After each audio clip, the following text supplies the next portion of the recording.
I'm Olatunji. I'm an educational consultant. And with me here I have I'm Farid. I'm an international student recruiter. So, yeah. what are we discussing? So like one of the things I've observed in this industry, especially for Nigerian markets, right, for students, is that there are some destinations people don't want to go to, based on not even because of they don't love the country or something, but based on the fact that they're afraid that um, people don't waste money, right? I don't want to spend money on processing and then end up losing my money because I didn't get a visa. Yeah, So people are just trying for safety. It makes people that complete like I want a country that the visa is sure. People see the truth is when it comes to Nigeria, right? Anywhere except from Africa country, anywhere you leave Nigeria to people see that as a step up. So people are even okay with going to I'm not mentioning country, I'm not saying one country is bad, but like country below like that's not like standard like the US, UK, maybe and all that. top destinations. Yes, that's like below the top, so like even top base. People are ready to go there than Nigeria because just like come up for a year and stay somewhere that more opportunities, right? So people are even looking at okay, what is the easy way? So when people see some destination, they be like, I don't want to go here because they're not saying that they say they want to go, they don't like the keywords, they'll be rejected. There's too much, you had there's too much rejection and all that. And one of those countries is the US. US is the number one country. Everybody knows that. Yet people don't want to go there. Did you say it's the number one country for refusal or Number one the because most feared? no, it's the one country for opportunity. I'm going to say like the one country in the world for opportunity and all that. But yet even with this everybody knows this and they still go back to say they are scared of going there. Right? So what could be the reason? Everybody knows is the refusal. People are like visa is already refused, they can just get it. You ask it like two questions. What's your name? Are you a male or female? I'm a female. You cannot come to our country. Yeah, I think people think that the visa process is like that. That you just they actually my name is Banky. I want to study master. Sorry, I'm not giving you a visa. And I think that people think that this is what they get. Just like they just look at the visa and be like, why do you have to ice? No, we're not giving you that people assume that process. So there's this kind of fear of I don't want to apply, they just refuse. As if they just refuse based on no reason. Based on no reason at all, they just refuse you, which is not true. If they're going to approve you or refuse you based on the answer you give them. So the question they ask is like basically the same thing every time. Some people even believe that is if you're not fine. Yeah, just like when we go spoil the gene trend in the country, we call the bomb picking, we be like, well that's not the point. So that's not the point. So what I'm saying is, sometimes people think most people that don't want to go to that destination, they feel like it's very hard to get the visa that amount.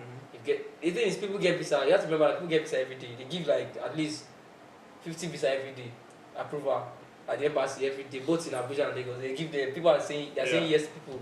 So what's making those people getting yes and you getting and other people getting no? It's just based on how you answer the question. The question they ask every time is the same. Like if you get there, the question they have is like maybe like less than 10 questions they ask everybody. Less than 10 questions. Same thing over every time. If you take a look at all the transcripts that we've studied. Yeah, I've studied and it's just based on that. They just ask you a question like the question is always basic. It's just based on they want to know are you a genuine student? That's the basic thing. And then do you have intention of going back to your own country? That's what they want to know. Are you a genuine student? Do you have intention of going back to your own country? And then can you afford your studies? Those are the three things they need to answer. So but they will ask you different questions to get that answer. So when you drift from that answer, from that giving them what they want, they'll say no.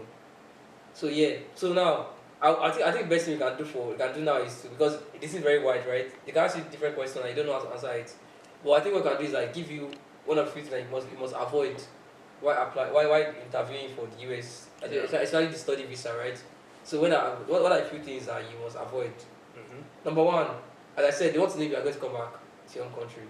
So one thing that they might use to check that is asking you questions like, their families abroad. You know, people think that I've had when people say, okay, I want to go to the US because I have family there. It's easier for me to settle down in and stuff like that. So those are things that you want to avoid saying at the consulate, like wherever for an interview, because they want to see you as you are going there. You won't be comfortable to stay there after your studies because you don't have anybody.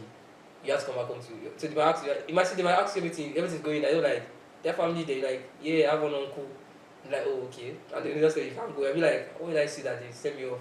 These are because they just really analyze that you're not going because of that reason. Do you think the stems originally from that? Do you think that if they ask a question saying, do you have relatives abroad? Yeah. Do you have relatives in the US and you say yes, it's an automatic no? Yes, most of the time, yes, depending on why you're going there. So now the thing is, they believe that Okay, let's just focus majorly on studies. Study visa. yeah, study visa. So now the thing is, as a student, right? They want to believe that based on data they have, like at least Nigerians, for example, most of people that go there they stay back, and they study that okay, they have data on what makes people stay back. They've seen the data, okay, like if you go there and your family there, there's a chance you will stay because you have people to when you finish school. For example, you don't get a job immediately. Sometimes, like it's very hard to get a job immediately. You still have like maybe like 2 or 3 months. But after school, if you have someone to stay with that can stay with and then settle in, and people tend to like stay with the plan and they will stay. But if you go because you are like, oh, you're from like Nigeria, so people can stay away from their family. So for people that have like relatives in the US now, they have family, they have a sister, brother. Yeah. Should they lie? Well, lying is okay. This kind of case, sometimes is it lying? Is it actual lying? Yeah. Or sometimes if it's something that you can if an answer that you can give no to conveniently, please do. I'm saying you don't have if you have like okay, I have my father there, I have my mother there, that one are close people. When it comes to people like I have an uncle, they have one this are things that you just say no to. Like you don't like because it's only when you find out that saying no is going to put you in trouble, that kind of thing, or you have no choice. And then that also not give normally they won't ask one question. They will never ask one question and give you response. They will ask for like 2 or 3 questions. So that means no question is in isolation. yeah. So they'll follow up with okay. You have a father there. Let's say you have your dad there. You have a dad in the US. Okay, that's one. Now they want to now know are you going to come back? Now that's when I'm going to ask you. Okay, what do you have? What's going to make you come back? Might be a question like what's your plan after your studies? That might be the second question. Just like line up that and then like what's your plan after studies? And then you not be like I when I finish my studies, I want to come back to come and work as a. So like because if it's vague as that, just give answer. Like you don't have plan. You have to answer it in a way that sounds like yeah, you already set everything up. As if you have like it's sure for you. You are the president's daughter. You know that okay, everything's set for. The way you answer it like giving up. Okay, when I finish studies, I'm coming here to come and work as this as that, this as that. Currently, I do this there. Most time it's better to link it up to what you are doing currently. It boosts you up because you know that okay. I'm going there to come back and do this year, and then when you give them that, okay, I'm coming back to my work at maybe you're in school right now, you're going for a research, maybe biology science. You come back and say, okay, I'm currently working at University of Lagos in the zoology lab, something like that, and then come back, I come and take a lecturer, and I'll be teaching them about just something related to what they're going for, and then that gives like okay, you basically have a plan to like you have a tie to Nigeria, something you want to come and do. You're not just saying I'm going back to Nigeria to come and work in one of the top universities in Nigeria. That's an answer. You understand? So the follow-up question must give you that okay, but one person have a parents there, you actually have plans in Nigeria. So like they will never cut you off on one question. They just beat you up on. Now they will ask one question, then they say no. No, they ask about 2 or 3 questions to ascertain that. So questions are just not in isolation. Yes, that's something that have to like link up. But based on if you have the chance to say you don't have family there, please say you don't have family there. It's best to not say you have anybody there. So that's one of the things. Okay, but if you have family there, what do? You just say yes. Yes, I'm saying if you have family, the families that will put you in a position where. Okay, let's say you have a father or sister there. What would you say? Yeah, I think sister is too much. Just if it's father, yes. Sister is they will never ask about your family. What would you think it puts on the chances of actually getting a visa? Like getting visa on the. Well, I think it falls down to the fact that questions are just not always in isolation. Yes. So and getting a visa is the option of or the question of do you have a relative? But that single question alone is not. It's not. Yeah, it's not enough. They cannot give you this qualifier. Yes, but you have to like build up on. It just limits your chance, right? When they tell you your family, they already give you like they already see you on the microscope already. Okay, your family there. Okay, now give us something else to save yourself. That kind of stuff. So like if you not give on that response, show that it's only one plant, then the chance of getting increase like close to 90% based on that. So what's the next? So another thing that you must avoid when applying for is let's talk about funding, right? Funding, that's another thing they actually look for. So now some people do some mistakes. There are little mistakes. This is not little mistakes, right? I'm not going to give you elaborated like big so that everybody can know this is wrong. Simple things that you won't know. For example, you're getting funding. Let's say you're not getting sponsored by a university, not a scholarship or something, and you're getting funding from family members support. You have to ensure that the people that are going to sponsor you there are people that are close relative. You can't say who sponsor you, my uncles or my grandmother's younger brothers, cause like very far that look at unreal like even though the person has the money, but like you guys don't have that, it doesn't show that relationship that the person will sponsor you. Yes, So my is it look brother's as if wife's yeah, sister. it look as if you are saying just that want to cover up because for example the US now you don't pay deposits for most of the schools, you don't pay deposit so the person can just show you through the bank statements and then they won't use the money so it's like unreal. You understand? So in that sense they can easily reject it because it's for like try to make it something as possible. Your parents, even your siblings can sponsor you, or maybe your spouse. That look really like people that like you're very close. So they have reason for sponsor, and then you have to give them reasons. So when you answer that question, I said, "Who is sponsoring you?" They just say, "My father." That's not an answer. Like that's not an answer they want, right? They want to hear details. My father is the CEO of something in his company. He generates over something million in a month, and this is a lot. This is why he's sponsoring me because it's something I've only been supporting me all this while, and then that like the time he ever sponsor me to this, and so he believe in me and he want me to achieve my goals. He want me to go back. Then that kind of thing. Just create a story so that when you ask, they know that okay, this person actually have plans based on that. So simple thing when it comes to funding, you have to ensure you another people that they have issues is maybe you are going for scholarship program and getting scholarship of 1,000 out of like 50,000 and you're saying you are being funded. All those little things that mistake people can do like they say it's being funded. How much are they funding you? They're funding like 1% of the other money. That doesn't make sense. Okay, so the next one is good you even mentioned. Next point I want to ask is about is study loan. Because a lot of people are super interested in study in loan. the study loan aspect. So what chances would you give Okay, someone? so me like study loan is good if you are not in Nigeria. Let's put it that way, because this is the reason why.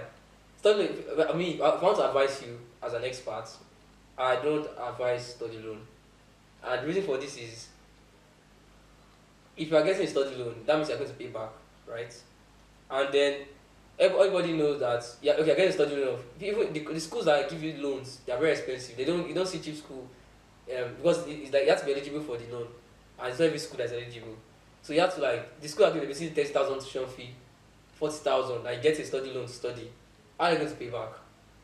It's like as in Nigeria, if maybe you're from other countries, maybe like you're from France, countries that the money is still like valuable, like I usually get it by working. All those things can work for you. Once you get study loan, it can work for you. But you come back to Nigeria, how many people earn 10 million naira in a year?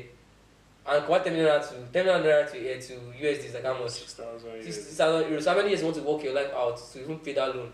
It's not as if you won't be using, you won't be thinking about that expense. So because even the initial storyline is that you're actually coming back. So no, it's already wrong. You're not going to earn money there. You're going to earn money here when you come back. So how much money you want to earn to pay that loan back? So it's very like that's why it's not if you know like there's a way you know you can convince them that you pay that money back. You have it ready in stone that okay I know that this can work and you can convince them no problem. But I don't advise it. It's best for you to get someone that will sponsor a family relative that is close enough to you and then can help you like just sponsor you. If you are getting a loan from a family member, it's better. Then you don't need to mention to them that it's getting a loan. Just say that the person sponsoring. Then when you go out to Nigeria, you are investing in Turkey and you spend the money back. Or you can even well, I'm not saying you stay there, but you can pay the money back when you get back to Nigeria. Person be kind of you like you're my family member, I don't will kill you now. If you're not paying on time, like don't worry, I give you 50 years to pay back based on that. But for study loan, they have policies. You have to pay this particular amount every month. And the money they will ask you, imagine you pay like $300 or $400 every month. And if you come out to Nigeria, like most people, they get paid maybe 300k a month or 400k, or maybe even get like a good job, get like 1 million naira a month, for example. You still have to pay house rent, pay for bills. You don't have to say that all the money you are earning, pay for a loan. So it doesn't make sense. So I won't advise study loan. So what's the next point now? So one other thing that you have to avoid. So I mentioned that before is answering questions vague question, like vaguely. So you want to answer questions that they ask, you have to talk about it in details, and that detail should come up with answer that same thing. I want to come out to Nigeria when I'm done, or I have enough funding, or I'm a genuine student. That everything was answer your question like depending on the question actually. There's some questions I don't need to talk about finance, right? But it just shows that ensure that if you're answering question enough, you're giving them enough details to pick and show that this person is serious. You know what they want to. That's why when you ask questions like, okay, why do you want to study this program? That was the question that people used to go wrong. This one you talk about this number one. You talk about when I talk about why they want to study this program. There are three things you're answering. Talk about your background. First, what led you to this position to study it? When you're studying, what are you looking to gain from it? And after you gain it, what's your plan to implement it? Those are things you want to answer in that question, right? And they'll give you enough time. Just make sure that you're precise. Like you're saying what you're not taking story. And one time I was known. What's the point? Okay, currently I'm working at a something lab, and then I'm trying to like look into for this reason. I found out something, and I want to find the answer to this. So I'm going for this research to find this out. And I believe that from this research I'll gain this. I'll get this. And when I gain this, I plan to bring it back here to do this. So now you're asking the question. They know why you're studying the course. So like it's going back to okay, this person is coming back to Nigeria, and that's the reason for they're a genuine student because they have a reason in the first place, and they're coming back to Nigeria because they have plans to do this, and they know that going to this country actually work because of what they believe they will learn based on what they can. I've talked to some supervisors I'm going to work with. You know, just like give detail on your plans and then how you're going to make it work. So yeah, so that's one of the other thing that you must. So basically that's just the question you ask. Basically the funds, be a genuine student, and then you're coming back. These are the basic things you have to know how to answer. What about the person's current work experience here? Okay, that, as I said before, right? Ensure that this thing is not it doesn't start from the embassy. It's not from the time you start applying. So now you want to ensure the course you are going for align with what you are doing. You cannot say you've been working in the as a banker for years, you even studied banking and finance, and then you want to go for nursing. Like you have to that's very hard to defend because why you have to talk about why you want to go for nursing now. So you have to ensure that you are building up that when you say they know you're honest. Okay, you say I'm doing finance, but now I'm tired of finance. I want to do nursing so I can save life. Only my passion.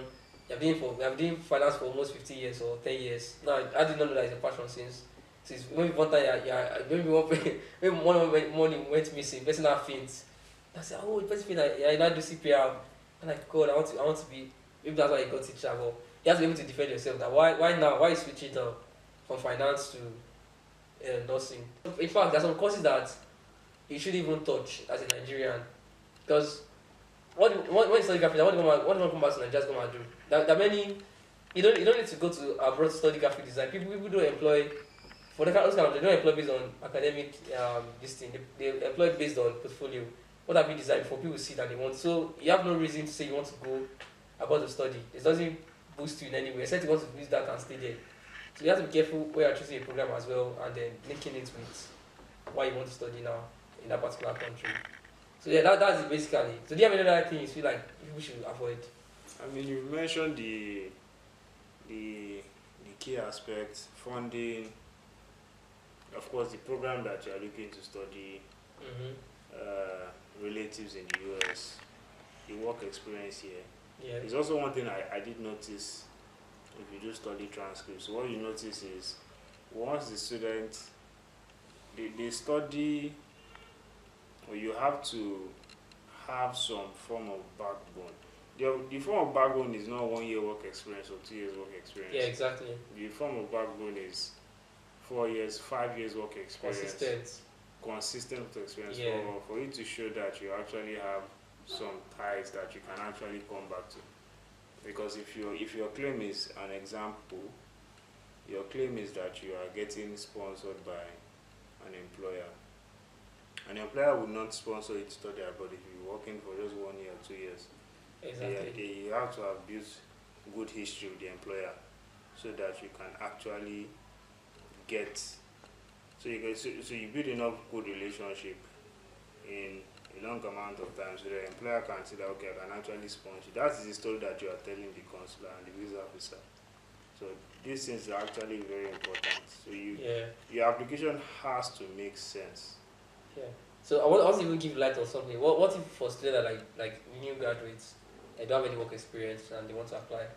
So what do you think they should avoid or put in the application? I think for new graduates, your entire application should be solely based on an academic progression rather than a professional progression. Yeah. So lean towards the academic aspects of your learning rather than professional. If you're a professional, lean towards the professional aspect rather than the academic. Because you're a professional, you don't need academic progression. at that particular moment. What you need is professional progression. Progression, yes. Especially when you have like a long study gap, like you have not studied for 5 years. You're not saying you're like, especially when it's not even aligned with What the you are what doing. studied before. So yeah, that happens. So like I said, the application has to make sense. If you are a banker, you need to show that 1 year back, maybe you become the manager of the bank. Yeah. If you're a student, maybe you come back to start working entry level at a particular company.